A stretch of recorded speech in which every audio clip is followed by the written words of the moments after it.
যেতিয়া মই সৰু আছিলোঁ আৰু ধুনীয়া শব্দটো শুনিছিলোঁ তেতিয়া মোৰ মন আৰু মগজুত ব্লেংক আহিছিল। কিন্তু এদিনাখন যেতিয়া মোৰ আপোন মানুহৰ মাজৰ এজনীয়ে মই ক'লা হোৱাৰ কাৰণে আলহীক দিব যোৱা চাহৰ কাপকেইটা তই দিব যাব নালাগে বুলি কৈ বেলেগৰ বগা ছোৱালী এজনী চাই কিনে চাহৰ কাপকেইটা দিব কৈছিল, তেতিয়া মোৰ মন আৰু আত্মাই কান্দি এটা কথাই কৈছিল যে মানুহৰ চকু দুটা থাকিবলগীয়া জেগাত, নাকটো থাকিবলগীয়া জেগাত আৰু কাণ দুখন থাকিবলগীয়া জেগাত থাকিলেই নহ'ব, চামৰাখন বগা হোৱাৰ অত্যন্ত প্ৰয়োজনীয়।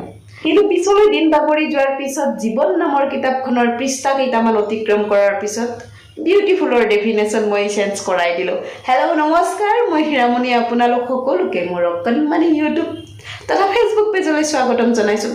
আশা কৰোঁ সকলো ভালে আছে, কুশলে আছে, মোৰ ঈশ্বৰৰ কৃপাত আৰু আপোনালোকৰ আশীৰ্বাদত ভালে। আজি চিৰিয়াছ কথা এটা কৈ কিনে ৰাতিপুৱাই ভিডিঅ' ষ্টাৰ্ট কৰি দিলোঁ।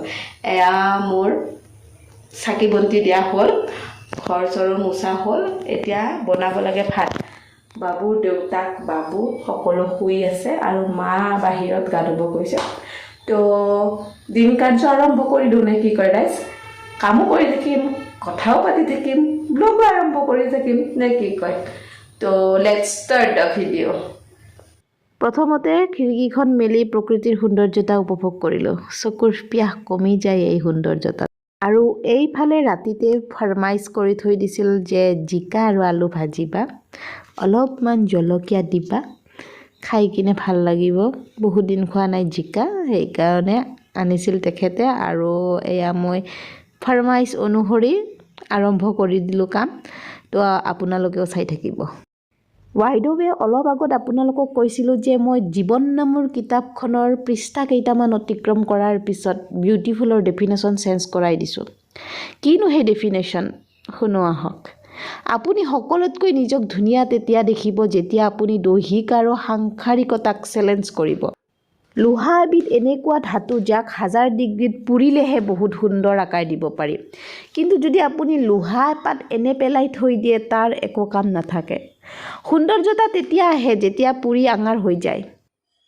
সৌন্দৰ্যতাৰ পৰিভাষা আপুনি চকুৰে চাই যদি দিয়ে আপুনি ঠগ খাব, আৰু যদি মন মগজুৰে অনুভৱ কৰি দিয়ে তেতিয়া সুখ অনুভৱ কৰিব পাৰিব। যেতিয়া ভাল বস্তু এটাৰ কাৰণে বহুত যত্ন কৰিব আৰু দিনে ৰাতি চেষ্টা কৰাৰ ফলত যি সফলতাই আপোনাৰ মুখত গ্ল'য়িং আনিব তাকে সৌন্দৰ্যতা বোলে। আপোনাৰ মতেনো সৌন্দৰ্যতা কি? কমেণ্ট কৰি জনাবচোন, মই কিন্তু ৰৈ থাকিম। আৰু এইফালে তেল অলপমান দি দিছোঁ, তেল অলপ বেছি হৈ গ'ল। আচলতে আমি সাধাৰণ শ্ৰেণীৰ মানুহবিলাকে বিত্তৰ ওপৰত নিয়ন্ত্ৰণ নকৰোঁ। যিদিনা পইচা আছে খাম ঠিকছে, আৰু যিদিনা নাই মুখ চেলেকি থাকোঁ। সেইকাৰণে আয় আৰু ব্যয়ৰ ওপৰত নজৰ ৰাখি এখন বাজেট বনাম, যাৰ ফলত হয়তো নকৰিবলগীয়া খৰচটো নকৰোঁ। মই নিজকে মিডিল ক্লাছ বুলি ভাবিছিলোঁ, কিন্তু কেইদিনমান আগতে গম পালোঁ যে এবছৰত 6 পৰা 18 লাখলৈ ইনকাম কৰা মানুহক মিডিল ক্লাছ বুলি কোৱা হয়। ভাৰতত প্ৰায় 52% মানুহ মিডিল ক্লাছ, তাৰে ভিতৰত মই নপৰোঁ। কিন্তু যিহেতু কষ্ট কৰি খাই আছোঁ ধাৰ নোহোৱাকৈ, গতিকে সান্তনা এটা ল'বৰ কাৰণে মিডিল ক্লাছ শব্দটো মই ব্যৱহাৰ কৰি ভাল পাওঁ। আৰু এয়া আপোনালোকক দেখাই আছোঁ মিডিল ক্লাছৰ নমুনা, মানে নহয় যদিও মিডিল ক্লাছ ফেমিলিত বিলং নকৰোঁ, তথাপিও দেখাই আছিলোঁ যে সেইটো যে টেমা দেখিছে সেইটো আপোনাৰ জেমৰ টেমা ব্যৱহাৰ কৰিছোঁ, আৰু সেইটো আপোনাৰ এই নিমখৰ টেমাটো দেখিছে যে সেইটো আপোনাৰ আচাৰৰ টেমা। যিহেতু মই এখন শ্বপিং মলত কাম কৰোঁ আৰু মানুহক দেখা পাওঁ যে নিমখৰ কাৰণে টেমা বেলেগ, দাইলৰ কাৰণে টেমা বেলেগ, কিবাৰ কাৰণে টেমা বেলেগ, বিভিন্ন ধৰণৰ টেমা লৈ যাই থাকে, তেতিয়া মনত এটা কথা আহে, বাকী যে এইবিলাক আচাৰ চাচাৰ লৈ যাই থাকে আৰু এইবিলাক যে কিবা কিবি লৈ যাই থাকে, সেই টেমাবিলাক বাৰু সিহঁতে কি কৰে?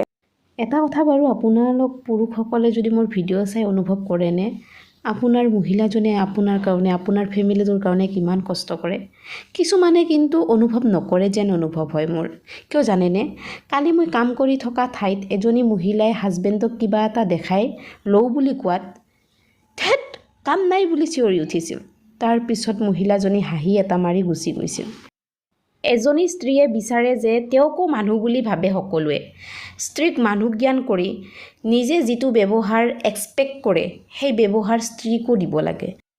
মহিলাৰ ইমোশ্যনৰ ওপৰত গুৰুত্ব দিব লাগে। এজনী মহিলাই সুখী থাকিলে ঘৰখনৰ লাভ হয়, কাৰণ তেওঁ সুখত থাকিলেহে বেলেগক সুখত ৰাখিব পাৰে।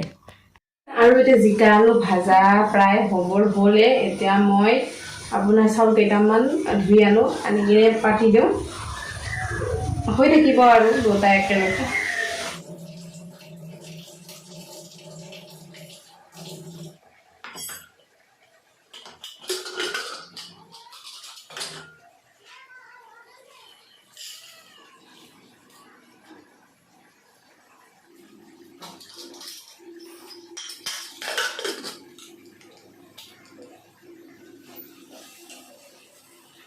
আৰু এতিয়া বাজিছে আপোনাৰ 7:10 আৰু আমাৰ এইফালে মহাজন দুটা উঠাই নাই।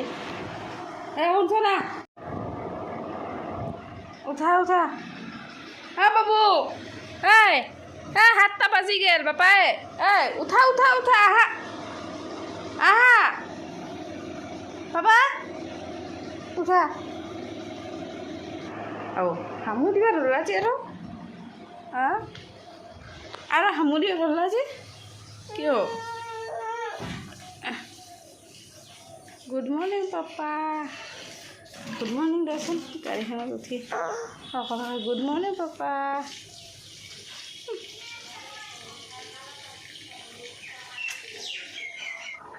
আৰু ফাইনেলি মোৰ ভাজা হৈ গ'ল, ভাজা মানে আঞ্জা টাইপো কৰিছোঁ, হৈ গ'ল। দালি নবনাওঁ যিহেতু অলপমান আঞ্জাৰ নিচিনা কৰিছোঁ, পানী আছে অলপমান, তো এয়া ভাজা হৈ গ'ল। এইফালে ভাতো হ'ব, তাৰপিছত পাকঘৰৰ কাম তামাম।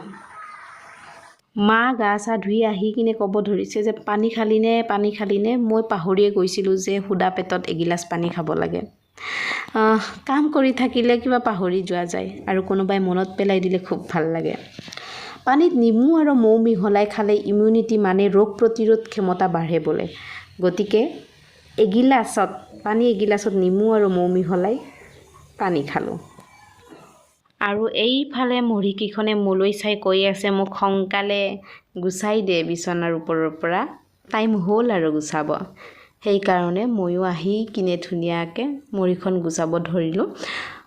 আৰু বাচ্চাকো কিবা কিবি যোগাৰ ধৰিব লাগিব নহয়। এতিয়া স্কুলত যাব, জোতা পিন্ধাই দিয়া, তাৰপিছত কাপোৰ পিন্ধাই দিয়া, গা ধুৱাই দিয়া, ভাত খুৱাব লাগিব। মই ভাত যদি খুৱাই নিদিওঁ সি ভাতে নাখায়। গতিকে বহুত কাম আছে ৰাইজ। এতিয়া ভিডিঅ'টো শেষে কৰিব লাগিব। যদি ভিডিঅ'টো চাই ভাল পাইছে প্লিজ চেনেলটো ছাবস্ক্ৰাইব কৰিব নাপাহৰিব। মোৰ ভিডিঅ'ত কি পাই নাজানো, কিন্তু মই এটা কথা ক'ব খুজিম যে মোৰ ভিডিঅ'ত কোনোদিনে আপোনালোকে শ্ব' অফ কৰা নেদেখে। বাকী কি ক'ম আৰু, প্লিজ ছাপোৰ্ট কৰিব। আপোনালোকৰ ছাপোৰ্টৰ মোৰ খুব প্ৰয়োজন। আজিলৈ আহিছোঁ ৰাইজ, সকলোৱে ভালে থাকক, কুশলে থাকক। আৰু এটা নতুন ভিডিঅ' দিয়াৰ আশাৰে নমস্কাৰ।